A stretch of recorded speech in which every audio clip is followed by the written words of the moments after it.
आज हम क्या जानना चाहते हैं कि 27% का जो टैरिफ लगा है उससे पूरा भारत का स्टॉक मार्केट हिल चुका है, जिस पर हमारे मध्यम वर्गों की खून पसीने की पैसे जमे हुए हैं।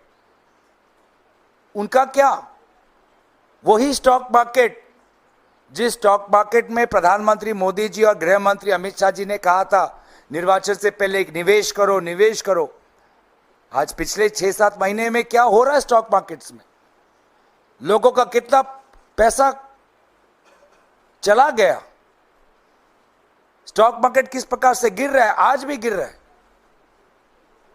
पर प्रधानमंत्री मोदी जी जैसे आदरणीय प्रमोद तिवारी जी ने कहा थाईलैंड में है। हम बार बार मांग करते हैं लोकसभा में कि आप विदेश मंत्रालय का आप उस पर चर्चा करो डिमांड फॉर ग्रांट्स के द्वारा। अगर सच में प्रधानमंत्री मोदी जी विश्व गुरु हैं तो विदेश मंत्रालय पे चर्चा से क्यों भागते हैं? विदेश मंत्रालय के डिमांड फॉर ग्रांट्स को लेकर लोकसभा में 2 बार चर्चा हुई है और दोनों बार जहां तक मेरी जानकारी है यूपीए सरकार के 2010 और 2011 में हुई। उसके बाद प्रधानमंत्री मोदी जी की सरकार 2014 से है, लेकिन 56 इंच के सीने वाली ये सरकार ने एक बार भी विदेश मंत्रालय को यहां पर चर्चा होने नहीं दिया। किस बात से डरते हैं?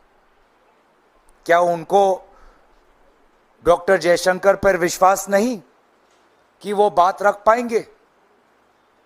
क्या वो हमारे सवालों का उत्तर नहीं दे पाएंगे? क्या ये उनके मन में शंका है? आज अमेरिका के 27% टैरिफ्स को लेके भारत सरकार की क्या रवैया है? उसी की मांग कल राहुल जी ने की, पर सरकार की तरफ से सदन में कोई स्पष्टता नहीं। आज सोने का दाम बढ़ गया है, लेकिन प्रधानमंत्री मोदी जी के लाए हुए सॉवरेन गोल्ड बॉन्ड स्कीम आज वो भी खत्म हो चुकी है, तो उसमें भी लोगों को राहत नहीं मिल सकती। प्रधानमंत्री मोदी जी आज मोहम्मद यूनुस साहब से मिले, बांग्लादेश के चीफ एडवाइजर से। जिस चीफ एडवाइजर ने कुछ ही दिन पहले क्या कहा कि चीन के द्वारा भारत के उत्तर पूर्वांचल के अंदर वहां पे निवेश होना चाहिए। जो चीन जो अरुणाचल प्रदेश को नहीं मानता, जो चीन हमारे अरुणाचल प्रदेश के खिलाड़ियों के वीजा पर स्टेपल मारता है, आज उस चीन को चीफ एडवाइजर स्वागत दे रहे हैं। तो हम तो जानना चाहेंगे एक प्रधानमंत्री मोदी जी से कि क्या आपने ये बात उठाई? आज जो आपकी थाईलैंड में मीटिंग हुई बिम्स्टेक के समिट में, क्या आपने ये बात उठाई? आपने तो एक अच्छा पत्र लिखा कि बांग्लादेश में जिस प्रकार से हिंदू अल्पसंख्यक है उनकी चिंता वर्तमान की बांग्लादेश के इंटरिम गवर्नमेंट को लेनी चाहिए। क्या वो बात आज आपने उठाई? ये सारे बातें हैं जो हम लोकसभा सदन के अंदर विदेश मंत्रालय पर डिमांड फॉर ग्रांट्स के चर्चा के द्वारा हम बातचीत करना चाहते हैं। जो बात राहुल गांधी जी ने पिछले बजट सत्र में कहा कि चीन की इंडस्ट्री बहुत आगे आ चुकी है, बहुत आगे जा चुकी है, लेकिन हमारे विदेश मंत्रालय विदेश सचिव उनके साथ केक काट रहे हैं, पर सरकार की तरफ से कोई उत्तर नहीं। और उल्टा मंत्री पीयूष गोयल जी वही बात कहते हैं जो राहुल गांधी जी ने कहा कि चीन की इंडस्ट्री बहुत आगे जा चुकी है और भारत की इंडस्ट्री को और आगे बढ़ना है।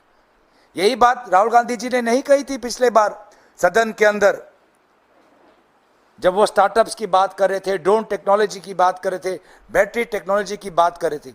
उसी बात को आज सरकार के और प्रधानमंत्री मोदी जी के करीब मंत्री पीयूष गोयल जी वही बात उन्होंने एक इंडस्ट्री के समिट में कही।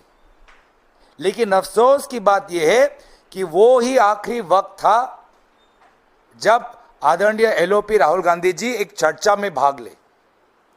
उसके बाद किसी भी चर्चा पर भाग लेने का अवसर नहीं मिला। कितनी अफसोस की बात है। लगभग एक महीने का ये बजट सत्र में कल ही 0 आवर में कुछ चंद मिनट के लिए उनको अनुमति मिली। तो प्रधानमंत्री मोदी जी बाहर तो अब भाषण अच्छा देते हैं, लेक्स फ्रीडमैन के पोस्टर पॉडकास्ट में जाके कहते हैं कि आलोचना ही लोकतंत्र की आत्मा है, और यहां पर जो उनके आलोचक हैं, चाहे एलओपी राज्यसभा नेता प्रतिपक्ष राज्यसभा हो, चाहे नेता प्रतिपक्ष लोकसभा हो, चाहे सीपीपी चेयरपर्सन हो, उन्हीं को आज बोलने से उनको रोकते हैं और उनके कही हुई बातों को नकारने की कोशिश करते हैं।